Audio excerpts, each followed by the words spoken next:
अस्सलामुअलैकुम, my name is Maria Parveen and welcome to my YouTube channel. आज की इस वीडियो में हम ENG 101 का लेक्चर नंबर 13, 14 और 15 डिस्कस करने जा रहे हैं। तो ये वीडियो थोड़ी सी लंबी हो जाएगी मगर आपने इसको कंप्लीट देखना है। तो लेक्चर नंबर 13 स्टार्ट करते हैं। लेक्चर नंबर 13 हमारे पास क्या है, असेसिंग द टेक्स्ट। इस लेक्चर में हम लोग क्या करेंगे कि हम लोग फैक्ट्स और ओपिनियंस के बारे में जो है वो पढ़ेंगे। उनको डिफरेंट वे से यहाँ पे देखेंगे कि उनको कैसे हमने यूज़ करना है और उनमें डिफरेंस क्या है। उसके बाद सीक्वेंस जो है साइंटिफिक टेक्स्ट में, वो सब चीज़ें जो हैं इस लेक्चर में हम लोग डिस्कस करेंगे। तो सबसे पहले है कि डिस्टिंग्विश फैक्ट्स फ्रॉम ओपिनियंस, के फैक्ट्स और जो है ओपिनियंस में उनमें फ़र्क क्या है, या फिर ओपिनियन से हम फैक्ट्स को कैसे अलग कर सकते हैं या उनको कैसे आइडेंटिफाई कर सकते हैं। तो इसके लिए आपको सबसे पहले समझना ज़रूरी है कि फ़ैक्ट्स और ओपिनियंस होते क्या हैं। तो 11 या 12 लेक्चर में हमने ये पढ़ा था फैक्ट्स और ओपिनियंस के बारे में। फ़ैक्ट्स क्या होते हैं, जो रियलिटी बेस पे होते हैं, मतलब जो हकीकत होती है उसको हम क्या कहते हैं, फैक्ट्स कहते हैं। और ओपिनियन क्या होता है कि जो हमारा नज़रिया होता है, या फिर आप ये कह सकते हैं कि जो हम अपने अल्फाज में किसी चीज़ को बयान करते हैं या हम अपने लिहाज से एक्सप्लेन करते हैं, तो उसको क्या कहते हैं, ओपिनियन कहते हैं। उसके बाद यहाँ पे आप लोगों को काफ़ी ज़्यादा जो है पॉलिटिकल स्पीच, एडवर्टाइजमेंट और न्यूज़पेपर में जो है एडिटोरियल्स वगैरह दिए जाते हैं। तो ऐसा मटेरियल जो है, इससे आप लोग इनको जो है रीड करके और सुन के जो है आइडेंटिफाई कर सकते हो कि इसमें फैक्ट्स क्या हैं और ओपिनियंस क्या हैं। फॉर एग्ज़ाम्पल, अगर कोई जो है ऑथर या राइटर जो है वो कोई स्टोरी लिखता है या कोई पोइम लिखता है, तो उसके बारे में हमें एक सेंटेंस दिया जाता है कि ये पोइम इस राइटर की है। तो अब आप ये कंफर्म कह सकते हैं कि हाँ, ये पोइम जो है ये इस राइटर की है। तो ये क्या है, ये एक फैक्ट है। इसके अलावा अगर एक दूसरी तरफ एक जो है कोई पॉलिटिकल जो है पर्सन जो है वो स्पीच करता है और वो क्या कहता है, उसमें अपने अल्फाज जो है वो एक्सप्लेन करता है, ख़ुद से कुछ ना कुछ आपको जो है उसमें कहता है, तो वो क्या होगा, एक ओपिनियन होगा जो पॉलिटिकल जो पर्सन है वो आपको उसमें कह रहा है। तो मतलब वो आपका एक फैक्ट नहीं होगा बल्कि ओपिनियन होगा। और जो रियलिटी या हकीकत हो, जो प्रूव की जा सके चीज़, उसको क्या कहेंगे, फैक्ट कहेंगे। उसके बाद यहाँ पे नीचे उसकी प्रॉपर डेफिनेशन भी दी गई है, एक्सप्लेन किया गया है कि व्हाट इज़ अ फैक्ट। तो फैक्ट क्या होता है कि एक ऐसी स्टेटमेंट होती है जिसको हम प्रूव कर सकते हैं। मतलब अगर हमें प्रूव करने का कहा जाए तो हम उसको के लिए एविडेंस वगैरह जो है वो कलेक्ट करके उसको प्रूव कर सकते हैं कि ये फैक्ट जो है ये करेक्ट है और ये प्रूव हो सकता है। उसके बाद ओपिनियन क्या होता है कि ओपिनियन जो है उसको हम जो है प्रैक्टिकली उसको प्रूव नहीं कर सकते, वो बस एक नज़रिया ख़्याल होता है जो हम पेश करते हैं। उसके बाद यहाँ पे एग्जांपल्स दी गई हैं, जैसा कि यहाँ पे कहा गया है कि लाहौर म्यूज़ियम जो है वो ओल्डेस्ट म्यूज़ियम है पाकिस्तान में। तो ये आप लोग जो है हिस्ट्री में जाके चेक कर सकते हैं कि जो ओल्डेस्ट है म्यूज़ियम वो कौन सा है। तो आपके पास ये फैक्ट है, मतलब आप इसको प्रूव कर सकते हो और जो है एविडेंस इसका जो है वो दे सकते हो। उसके बाद नीचे जो है ओपिनियन की बात की गई है। ओपिनियन एक ऐसी स्टेटमेंट होती है जो ऑब्जेक्टिकली जो है उसको प्रूव नहीं किया जा सकता कि ये जो है ट्रू है या फॉल्स है। जैसे कि यहाँ पे मैं इन्होंने एक एग्जांपल दी हुई है। तो ये बिल्डिंग है, ये बहुत जो है खूबसूरत है, लाहौर में पाई जाती है, मतलब ये बहुत खूबसूरत बिल्डिंग है। तो अब हम ये कंफर्म नहीं कह सकते कि ये बिल्डिंग वाकई बहुत खूबसूरत है। हो सकता है इससे भी ज़्यादा खूबसूरत कोई और बिल्डिंग वहाँ पे हो, या किसी और जगह पे इससे भी ज़्यादा खूबसूरत बिल्डिंग हो। तो हम इसको कंफर्म नहीं कह सकते कि वाकई ये बिल्डिंग जो है ये बहुत ज़्यादा खूबसूरत है। हो सकता है हमें ये खूबसूरत लग रही हो लेकिन किसी और को ये बिल्डिंग जो है इतनी खूबसूरत ना लगे। इसलिए ये क्या होगा कि नज़रिया ख़्याल होगा, एक ओपिनियन होगा उसके हवाले से। तो ये फैक्ट नहीं हो सकता, मतलब ये हर इंसान जो है इसको एग्री नहीं कर सकता और प्रूव नहीं कर सकता। तो ये क्या है, ये एक ओपिनियन है। और ये टॉपिक जो है ये बहुत ज़्यादा इम्पोर्टेंट है। फैक्ट्स और ओपिनियन जो है इसमें से काफ़ी ज़्यादा एमसीक्यूज़ आ जाते हैं। और इसमें जो मैं आपको आज लेक्चर करवाऊँगी, इसमें दो लेक्चर ऐसे हैं जो बहुत ज़्यादा इम्पोर्टेंट हैं। इसमें आपने इसको लाजमी तौर पे अच्छे से प्रिपेयर करना है। और ये इसके जितने भी एमसीक्यूज़ आते हैं ये आपको वहाँ पे एमसीक्यूज़ में दिए जाते हैं। ग्रैंड क्विज़ भी आप लोगों का करीब है, तो आप लोग फैक्ट्स और ओपिनियन वाले टॉपिक को अच्छे से प्रिपेयर कर लीजिएगा और अपने कॉन्सेप्ट्स जो हैं उनको क्लियर कर लीजिएगा। तो आई होप कि अब तक तो आपको फैक्ट्स और ओपिनियन में डिफरेंस पता चल गया होगा कि फ़ैक्ट्स क्या होते हैं और ओपिनियन क्या होते हैं, और आपको आइडेंटिफाई करना भी आ गया होगा। जैसे कि यहाँ पे उन्होंने हमें क्या कहा है कि अंडरस्टैंड करें अबाउट फैक्ट्स एंड ओपिनियंस, उनको स्टेटमेंट्स को रीड करना और डिसाइड करना है कि इनमें कौन सा फैक्ट्स है और कौन सा ओपिनियन है। जैसे कि फ़र्स्ट में क्या कहा गया कि my brother Aslam is very handsome. अब हो सकता है कि मतलब उसे लग रहा हो कि मेरा भाई बहुत हैंडसम है, लेकिन अब कोई दूसरा पर्सन जो है अगर उसका भाई देखता है वो कहता है कि इसका भाई तो इतना हैंडसम नहीं है। तो ये सबका अपना अपना ओपिनियन होगा, अपना अपना नज़रिया ख़्याल होगा। तो यहाँ पे ये क्या होगा, ओपिनियन होगा। उसके बाद यहाँ पे अगर आप देखें तो और stitches on do not hide heads in the sand. तो वहाँ पे क्या कि जो है स्टिचेस क्या होते हैं, ये अपना सर जो है ये नहीं छुपाते रेत में, मतलब सैंड में। तो ये क्या है, ये एक फैक्ट होगा। क्यों? क्योंकि इसको हम जो है प्रूव कर सकते हैं और वहाँ पे जाके देख सकते हैं कि वो जो है अपना सर छुपाते हैं या नहीं छुपाते, और इसको प्रूव कर सकते हैं एविडेंस के तौर पे। बाकी जो है स्टेटमेंट जिनको हम एविडेंस के थ्रू प्रूव कर सकते हैं वो क्या होंगी, फैक्ट्स होंगी, और जिनको नहीं प्रूव कर सकते वो क्या है, ओपिनियन होंगे। उसके बाद नीचे उन्होंने कुछ और पॉइंट्स दिए हुए हैं फैक्ट्स और ओपिनियन के लिहाज से। पहला क्या है कि statement of fact can possibly be untrue, कि जो फैक्ट की जो स्टेटमेंट होती है हो सकता है कि वो अनट्रू हो, मतलब ट्रू ना हो।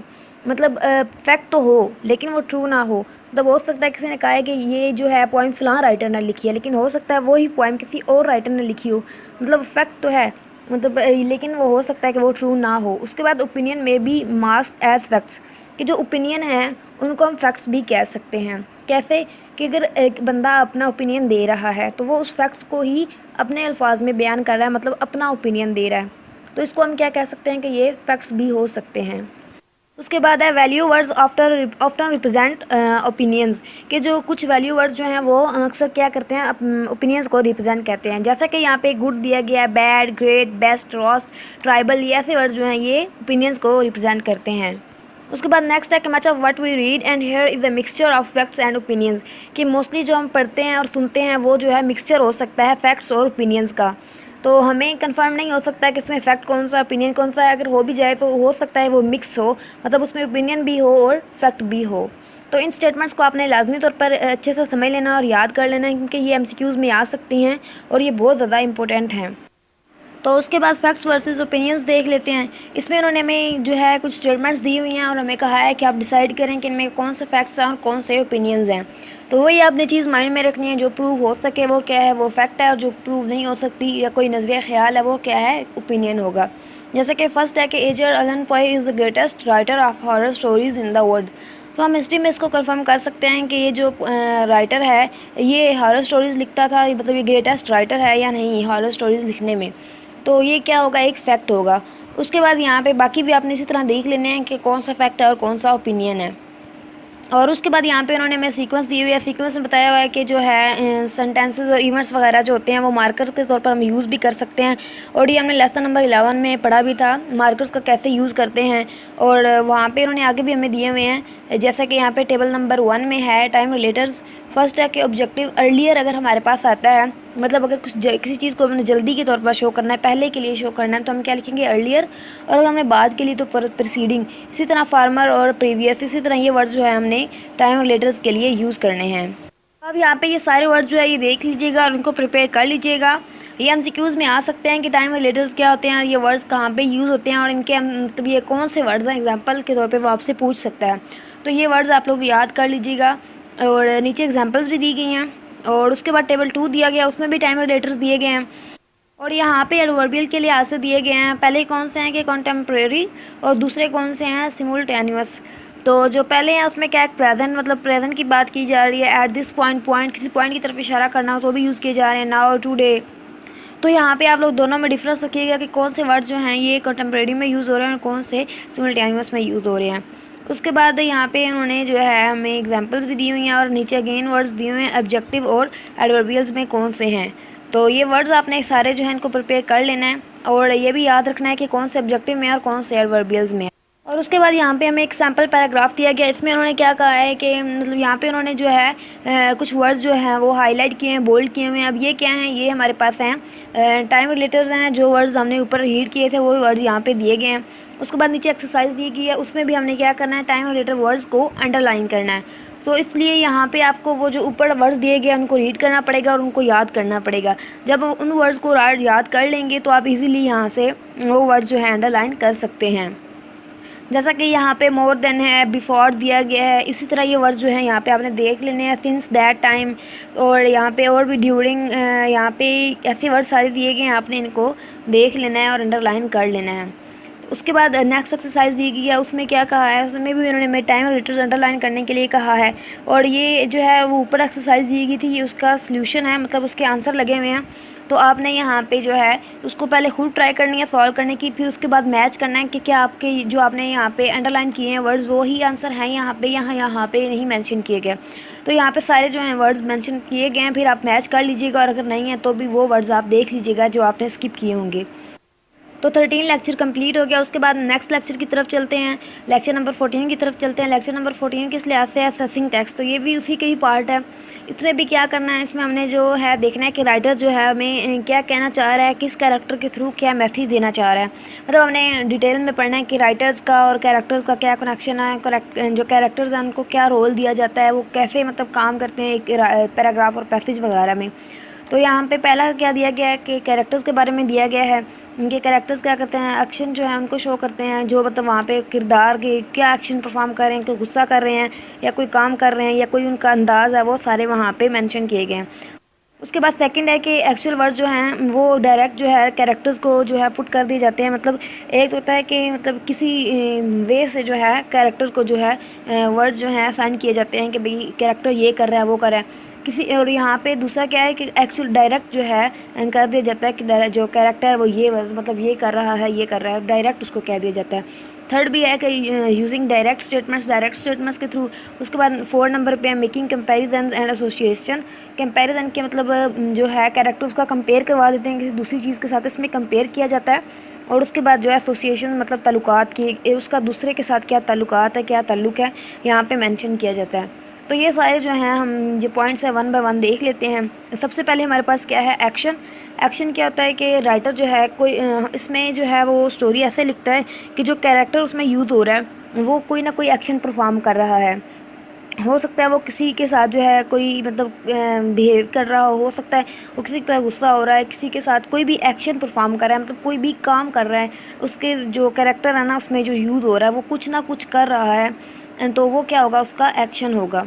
यहाँ पे उन्होंने एक पैसेज दिया हुआ पैराग्राफ में उन्होंने क्या बताया कि अपनी सिस्टर के बारे में बताया हुआ है कि वो ब्रेड एंड बटर जो है वो कट करती है, मतलब किस स्टाइल से करती है और वो उसका अंदाज़ क्या होता है, वो सारा इसमें बताया गया है। तो उसके बाद जो है नेक्स्ट हम देख लेते हैं। नेक्स्ट क्या है, स्पीच है हमारे पास।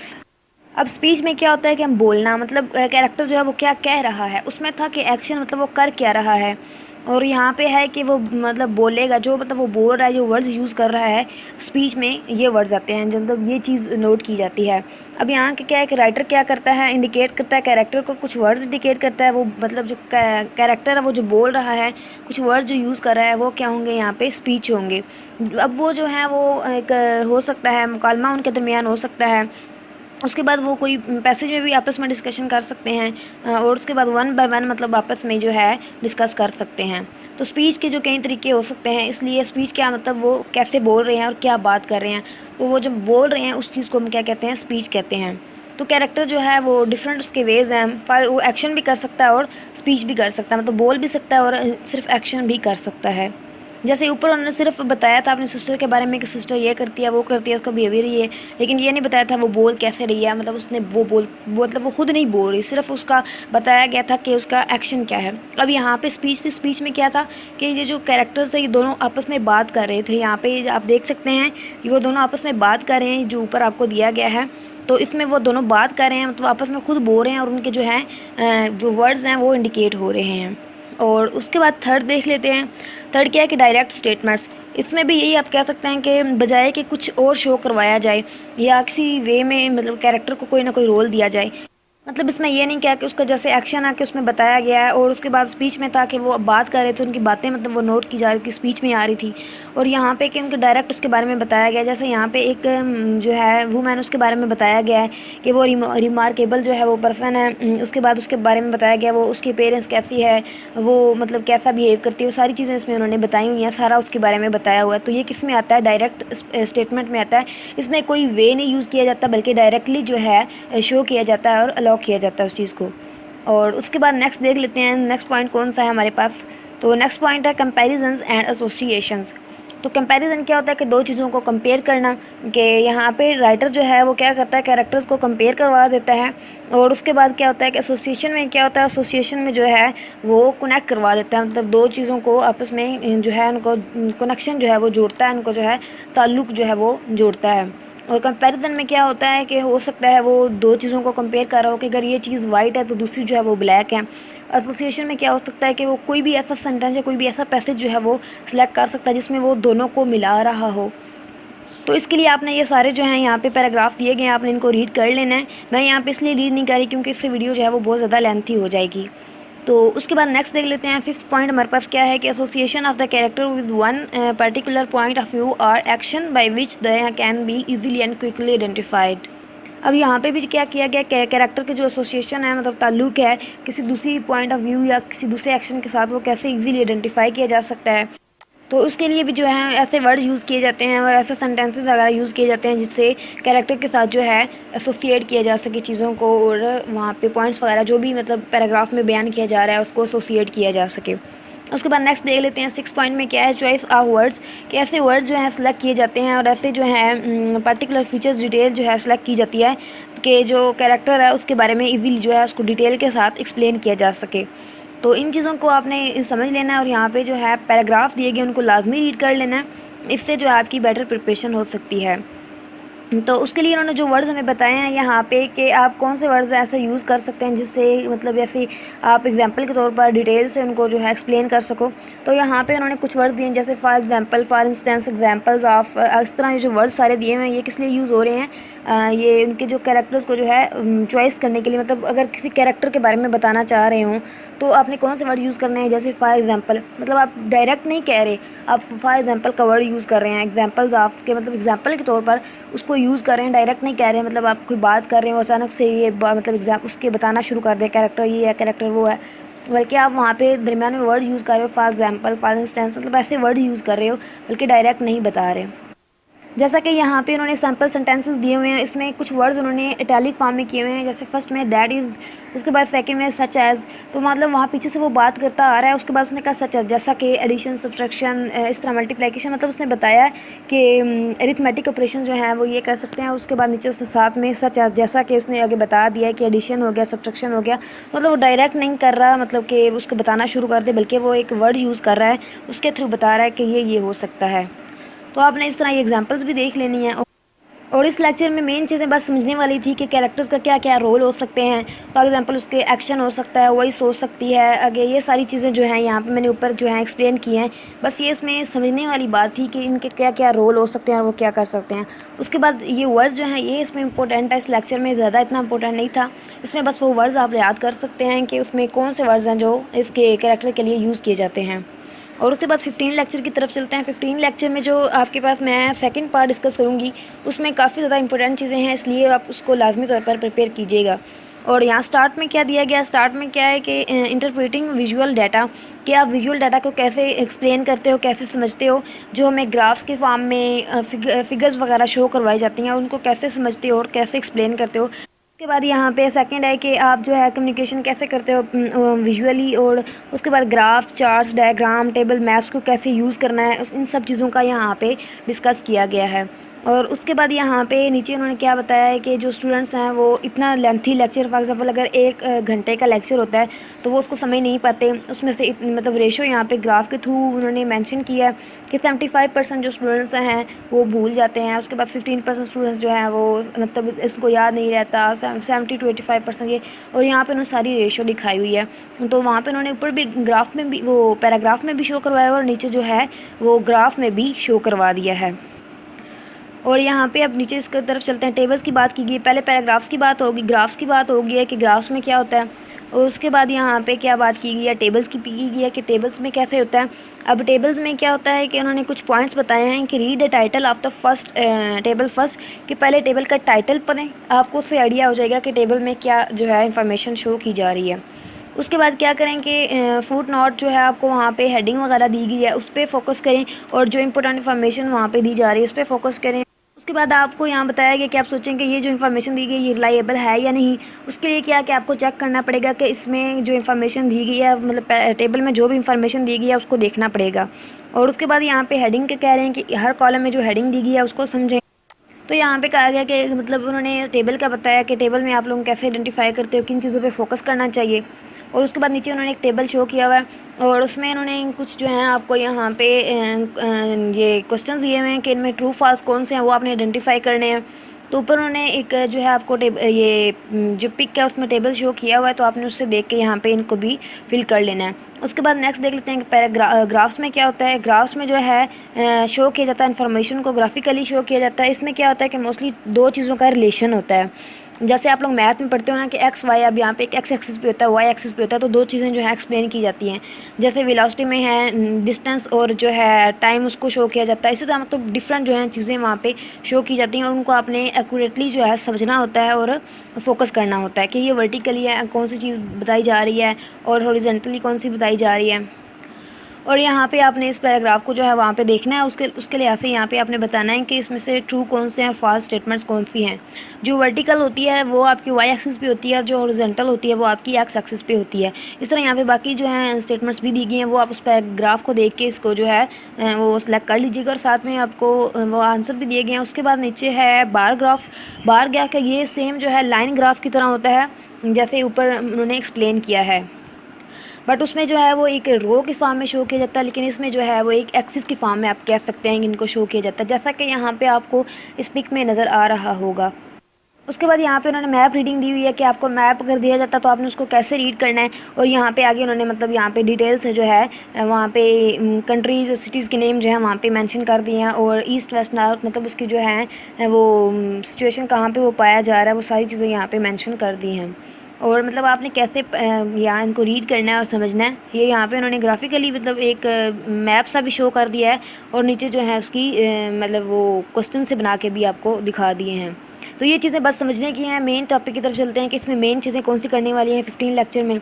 तो 15 लेक्चर में मेन चीज़ करने वाली कौन सी है, यहाँ पे सबसे पहले जो मेन चीज़ करने वाली है वो क्या है, मेकिंग कंपैरिजन। कंपैरिजन कैसे करना है, उसके बाद फॉर्मेशन। फॉर्मेशन होता है कि वर्ड्स को कैसे आप लोग कंबाइन करते हो, मतलब वर्ड्स को कैसे ये फॉर्म कैसे किया जाता है, और ये हमने पीछे भी एक लेक्चर में पढ़ा था। अब लेक्चर नंबर तो मुझे याद नहीं, लेकिन पीछे आपने शायद 9-10 लेक्चर में, उन्हीं लेक्चर्स में से कहीं पढ़ा था आपने वर्ड फॉर्मेशन का। तो उसके बाद यहाँ पे उन्होंने हमें बताया कि वर्ड्स के एंड पे आपने ई आर और ई एस टी ऐड करना है, जैसे कि यहाँ पे, और ये बहुत ज़्यादा इंपॉर्टेंट है, आप लोग इसको बिल्कुल भी स्किप ना करिएगा। एक मैंने आपको पहले बताया था ओपिनियन और फैक्ट्स वाला बहुत ज़्यादा इंपॉर्टेंट है, उसके बाद ये वाला बहुत ज़्यादा इंपॉर्टेंट है। इसमें वो आपसे पूछ सकता है एडजेक्टिव जो है, एडजेक्टिव डिग्री, फर्स्ट डिग्री मतलब सेकंड और थर्ड डिग्री जो है यहाँ पे वो आपसे पूछ सकता है। ये आप लोगों ने मतलब ये छोटी क्लासेस में पढ़ा होगा, लेकिन यहाँ पे जो है वो आपको कंफ्यूज करने के लिए पूछ सकता है। जैसे फर्स्ट है कि न्यू, आगे उसका कंपैरेटिव कौन सा होगा, न्यूअर होगा, और सुपरलेटिव कौन सा होगा, न्यूएस्ट होगा। इसी तरह ओल्ड का ओल्डर, ओल्डेस्ट होगा। इसी तरह बिग का बिगर, बिगेस्ट। और एडवर्ब जो हैं उसमें जो है इनकी कौन कौन सी जो है डिग्री होगी, एब्सोल्यूट में कौन सी होगी, सून का सूनर, सूनेस्ट। उसके बाद लेट है तो लेटर, लेटेस्ट। तो यहाँ पे आपने जो है ये एग्जांपल्स भी देख लेनी है और लाजमी तौर पर इनको प्रिपेयर कर लेना है। और मोस्टली जो है डिग्री के लिए कौन से वर्ड यूज़ होते हैं, सेकंड के लिए ई आर और थर्ड के लिए ई आर एस्ट। उसके बाद मोस्ट एंड मोर का भी यूज़ होता है यहाँ पे, तो उसमें भी आपने देख लेना। जैसे एडजेक्टिव में दिए गए इंटरेस्टिंग, आगे कंपैरेटिव कौन सा है जिसमें मोर आता है, कंपैरेटिव कौन सा होता है जिसमें मोर आता है, मोर इंटरेस्टिंग। और सुपरलेटिव में कौन सा आ रहा है, मोस्ट इंटरेस्टिंग। इसी तरह कन्वीनियंट है तो more convenient and most convenient. तो आपने इन वर्ड्स पे जो है वो फोकस करना है। उसके बाद यहाँ पे क्या दिया गया, वर्ड्स विद टू सिलेबल्स। यहाँ पे मतलब उन्होंने कुछ वर्ड्स दिए हैं, इनको एंड पे आपने अगर वाई आता है तो कैसे करना है, हैप्पियर एंड हैप्पीएस्ट, मतलब कंपैरेटिव में ई आर लगा देना है और लास्ट पे ई एस टी लगा देना है। इसी तरह फ़नी है तो फ़नियर, फ़नीएस्ट। इसी तरह अर्ली, अर्लियर, अर्लीस्ट। तो इन वर्ड्स को भी आपने यहाँ पे लाजमी तौर पर रीड कर लेना। अगर एल वाई आता है तो भी ई आर आएगा और लास्ट पे ई एस टी आएगा। और उसी तरह अगर ओ डब्ल्यू आता है लास्ट पे तो आपने ई आर लगा के और सुपरलेटिव में ई एस टी लगा देना है। बाकी भी एल ई के लिए भी क्या यूज़ होता है, ई आर अगर आता है लास्ट पे, तो ये वर्ड्स आपने यहाँ पे सारे जो हैं ये देख लेने हैं। उसके बाद नीचे भी उन्होंने यही एग्जांपल्स दी हुई हैं टू सिबल्स वर्ड्स के लिए, तो ये सारे आपने यहाँ पे इनको याद कर लेना और लाजमी तौर पर कीजिएगा। ये बहुत ज़्यादा इंपॉर्टेंट हैं आपके ग्रैंड क्विज़ के लिए। बाकी जो क्विज़ वगैरह होते हैं फाइनल टर्म में जो MCQs आते हैं उनके लिए ये बहुत ज़्यादा इंपॉर्टेंट हैं। उसके बाद इक्वलेंस दिया गया। इक्वलेंस में कि जो वर्ड्स हम इक्वलेंस के लिए यूज़ करते हैं, जैसे दो चीज़ों को बराबरी शो करने के लिए, इक्वालिटी शो करने के लिए हम वर्ड्स को जो है यूज़ करते हैं। जैसा कि यहाँ पे है कि as money, as, equal to, is, like, similarly, all, बहुत, लाइक, ऐसे वर्ड जो है यूज़ करते हैं। ये क्या है हमारे पास, इक्वालिटी को शो करने के लिए, इक्वलेंस को शो करने के लिए। उसके बाद यहाँ पे उन्होंने एग्जांपल्स दी हुई हैं। एग्जांपल्स में भी वो वर्ड जो हैं वो बोल्ड किए हुए हैं और मेंशन किए हुए हैं कि ये वर्ड्स किस लिए यूज़ होते हैं। ये वर्ड जो है इक्वलेंस को शो करने के लिए यूज़ किए जाते हैं। और उसके बाद कौन सा सुपरलेटिव फॉर्म है, कि सुपरलेटिव फॉर्म कौन सी होती है, ये तो मैंने आपको ऊपर बता दिया था कि जिसमें ई एस टी लगाएंगे वो वर्ड कौन से होंगे, सुपरलेटिव होंगी। तो सुपरलेटिव फॉर्म कौन सी होती है, जिसमें वर्ड्स के एंड पे हम ई एस टी लगाते हैं। और जैसे मोस्ट और लीस्ट जो है ये वर्ड्स भी सुपरलेटिव फॉर्म में आते हैं। और उसके बाद यहाँ पे नॉन इक्विवेलेंस का दिया गया है। नॉन इक्विवेलेंस में जिसमें जो बराबरी नहीं होती, मतलब इक्वलिटी नहीं होती, तो वहाँ पे जो है मतलब जैसे यहाँ पे ग्रेटर देन शो किया गया है, नॉट एज मच, इस तरह नैदर नॉर, अनइक्वली, इसी तरह ये वर्ड्स किस में यूज़ होते हैं, नॉन इक्विवेलेंस में, मतलब जहाँ पे बराबरी नहीं होती वहाँ पे ये वर्ड्स यूज़ किए जाते हैं। और इस तरह इनकी भी एग्जांपल यहाँ पे दी गई हैं, आप लोग इनको भी देख लीजिएगा। और उनके यहाँ पे आपको आंसर भी दिए गए हैं, आप लोग पहले खुद ट्राई करें, फिर जब अगर आपसे नहीं होता तो आप आंसर्स जो हैं उनको देख के भी उनकी हेल्प ले सकते हो। उसके बाद यहाँ पे आपको एक लंबा सा पैसेज दिया गया है, उसमें पॉइंट्स बने, मतलब एक पहला जो है पैराग्राफ बना है, सेकंड उसमें सारे जो है पैराग्राफ दिए गए हैं, आपने इनको रीड कर लेना। और इनमें जो आपसे अगर पूछ रहा है कि आप यहाँ पे बताएं कि इसमें सुपरलेटिव फॉर्म कौन सी बन रही है, इसी तरह और जो मतलब यहाँ पे आपको क्वेश्चन में आपसे वो पूछ रहा है, वो आपने यहाँ पे आंसर कर देना है। जैसे यहाँ पे वो आपसे क्या पूछ रहा है कि सेंटेंस को कंप्लीट करें और part of the sentence for each that can be comparison, के जो कंपैरिजन को शो कर रहा है उन वर्ड्स को आप कंप्लीट करें, और यहाँ पे आपने जो है उनको अंडरलाइन करना और कंप्लीट करना है, ठीक है। और उसके बाद यहाँ पे लास्ट पे उन्होंने जो है कुछ वर्ड्स आपको हिंट के तौर पर दे भी दिए हैं, और नीचे आंसर भी दे दिए हैं कि इनके वर्ड्स जो हैं ये वर्ड्स किस लिए यूज़ होंगे। तो आपने बेसिकली क्या करना है, आपने उस जो है पैसेज दिया गया उसको अच्छे से पढ़ लेना है, सारे जो हैं हर 2-3 बार एटलीस्ट पढ़ लीजिएगा सारे पैराग्राफ जो दिए गए हैं। और उसके बाद ये जो आपको उन्होंने दिया हुआ है इसमें सुपरलेटिव सेंटेंसेस जो है आपने लगाने हैं, और फिल इन द ब्लैंक्स, यहाँ पे कुछ जो है बॉक्स खाली छोड़े हुए हैं, इनको आपने फिल कर लेना है। और अगर आपसे नहीं होते तो नीचे उन्होंने आंसर दिए हुए हैं, तो उनको भी आप लोग यहाँ पे लगा सकते हो और इससे आइडिया ले सकते हो कि इसका आंसर जो है कैसे आता है। तो आई होप कि आपको जो है तीनों लेक्चर समझ आ गए होंगे। 15 लेक्चर हमारे कंप्लीट हो गए हैं। मैं इंशाल्लाह बाकी भी जो बहुत जल्द जो है लेक्चर जो हैं वो आपको प्रोवाइड कर दूँगी। तो वीडियो अच्छी लगी हो तो प्लीज़ लाइक कीजिएगा और काइंडली फीडबैक लाजमी दिया करें, इससे काफ़ी हौसला अफजाई हो जाती है। वीडियो अच्छी लगी हो प्लीज़ लाइक कीजिएगा, फ्रेंड्स से शेयर कीजिएगा, और अगर चैनल पर न्यू है तो चैनल को सब्सक्राइब करना मत भूलिएगा। Thank you so much for watching my video. अल्लाह हाफिज़।